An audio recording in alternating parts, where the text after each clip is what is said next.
जटिल पहाड़ों पर खतरनाक रास्तों से गुजरते हुए शमशान घाट के बिल्कुल सामने मौजूद इस काल भैरव के मंदिर की अपनी ही खास बात थी। यह शायद एकलौता ऐसा मंदिर था जहां पर इंसान ही नहीं बल्कि भूत और पिशाच भी मुक्त हो जाया करते थे। कहते हैं महादेव भूतों के नाथ है, इसीलिए उन्हें भूतनाथ भी कहते हैं। इस मंदिर में बहुत सारे अतिरिक्त प्राणी आते हैं और अपनी अपनी मुरादें पूरी करवा कर जाते हैं। इस मंदिर का पुजारी हर सुबह यहाँ पर आकर के सुबह सुबह पूजा करके यहाँ से चला जाता था, लेकिन कोई नहीं देख पाता उस मंदिर के पीछे वाले दरवाजे के सामने खड़ी उस लड़की को जो कि गुहार लगाती रहती है हर रोज। इंसाफ की देखे भी कैसे, वह जिंदा थोड़ी ना थी, 300 साल पहले ही मर चुकी थी। एक सफेद रंग का हॉस्पिटल गाउन और पेट से निकलता ढेर सारा खून और एकदम काली आंखें, उसके शरीर पर जगह जगह चोटों के निशान दास्तान थे उसकी दर्द भरी कहानी की। वह जब भी रात में इन सीढ़ियों के पास आती पूरा मंदिर कोहरे से गिर जाता, आसपास एक अजीब सी धुंध फैलने लगती। इसके साथ साथ ठंडी का यह मौसम और यह अनचाही सी शांति जिसकी उसे आदत लग चुकी थी। इस समय इस जगह पर खड़े होकर वह इंतजार कर रही थी उस इंसाफ का जिसने उसे यह रास्ता दिखाया था। मंदिर का पुजारी जो रोज यहाँ आता था, सुबह सुबह पूजा और परिक्रमा करता था फिर चला जाता था। आज जब परिक्रमा कर रहा था तब पीछे की सीढ़ी जो शमशान की ओर जाती थी वहां पर किसी के होने का एहसास हो रहा था।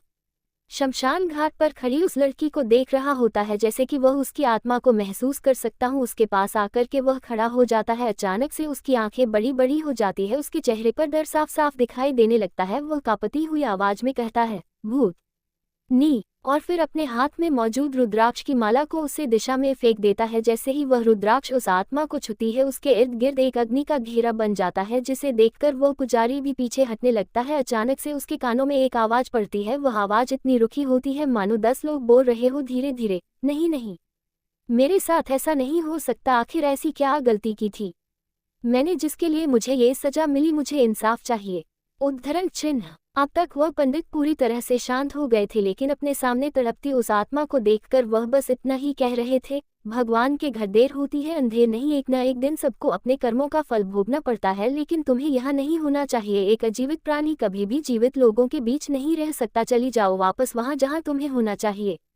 दूसरी तरफ उस आत्मा यानी कि रोशनी को अपना पूरा शरीर जलता हुआ महसूस हो रहा था। इतना गहन दर्द उसे इस समय महसूस हो रहा था जो उसकी पूरी रूह का झांझोर दे रहा था। इस दर्द के बाद उसकी अंधेरे से भरी दुनिया में अचानक से तेज आवाज सुनाई देती है, उसे मुक्ति नहीं, मौका दिया तुझे, मौका जा, लेकिन एक शर्त के साथ। धीरे धीरे उस लड़की की आत्मा के इर्द गिर्द आग जलने लगती है। अचानक से मंदिर की घंटियां जोर जोर से बजने लगती है। गर्भगृह में रखे मूर्ति के अंदर से एक ऐसी अलौकिक चमक निकलती है कि पूरे मंदिर में आधी रात के समय उजाला हो जाता है। अचानक से इतने उजाले के कारण वह पंडित अपनी आंखें बंद कर लेता है। थोड़ी देर बाद वह अपनी आंखें जब खोलता है तो सब कुछ पहले जैसा हो गया होता है, बस मूर्ति के ऊपर जो उसने अभी फूल चढ़ाए हुए रहते हैं वह फूल इस समय उस जगह पर होते हैं जहाँ वह आत्मा खड़ी थी। वह पंडित अपने गले में लटका रुद्राक्ष को कस के पढ़कर कहने लगता है, हे भगवान उस आत्मा को शांति देना।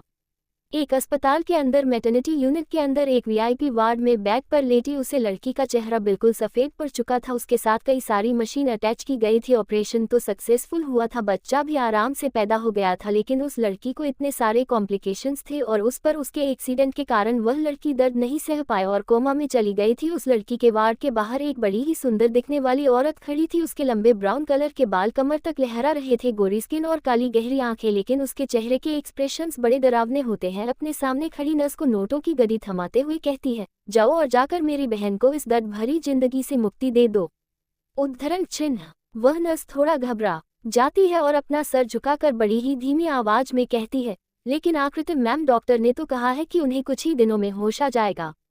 उद्धरण चिन्ह। आकृति थोड़ा मुस्कुरा कर कहती है, लेकिन ऐसा तो सिर्फ उन्हें लगता है ना, कभी भी कुछ भी हो सकता है, कौन जानता है ऑक्सीजन न मिलने के कारण उसकी मौत हो जाए या फिर उसके ब्लड में की एक छोटी सी इंजेक्शन में जो जहर है उसे मिला दिया जाए जिससे उसकी हार्ट बीट नॉर्मल से और भी ज्यादा तेज चलने लगे और उसे हार्ट अटैक आ जाए, कुछ भी हो सकता है।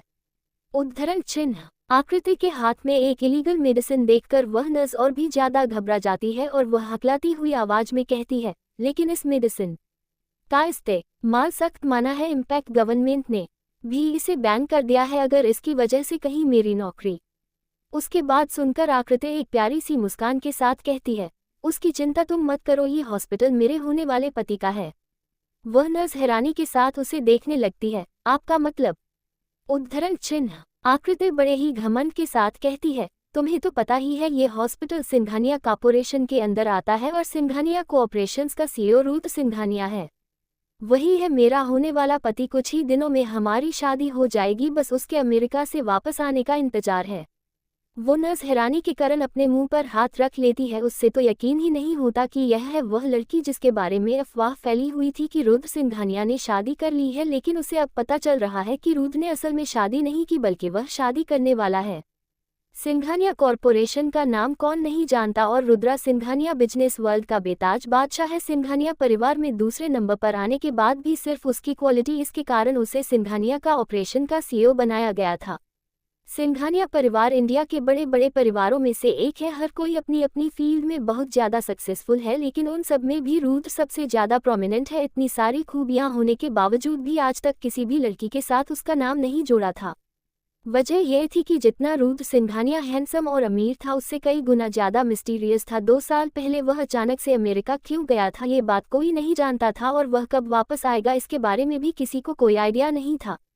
और यह औरत असल में उस परिवार की होने वाली बहू है। आखिर कौन नहीं चाहता इस परिवार के साथ कनेक्शन बनाना। उसके मन में जो थोड़ी सी जीजा थी वह भी चली जाती है और वह इंजेक्शन ले लेती है। आकृति मुस्कुराते हुए उसे देखती है और कहती है, अच्छी बात है जो तुम्हें डिसीजंस लेने आते हैं, और अपनी नौकरी की चिंता तुम बिल्कुल मत करना, मैं हूं ना। ये इंजेक्शन आज की डोज है, तुम्हें 1 महीने में 4 बार इस इंजेक्शन को लगाना है, मतलब हर हफ्ते में 1 बार। ठीक 3 महीने के अंदर ऑर्गन फेलियर के कारण उसकी मौत हो जाएगी।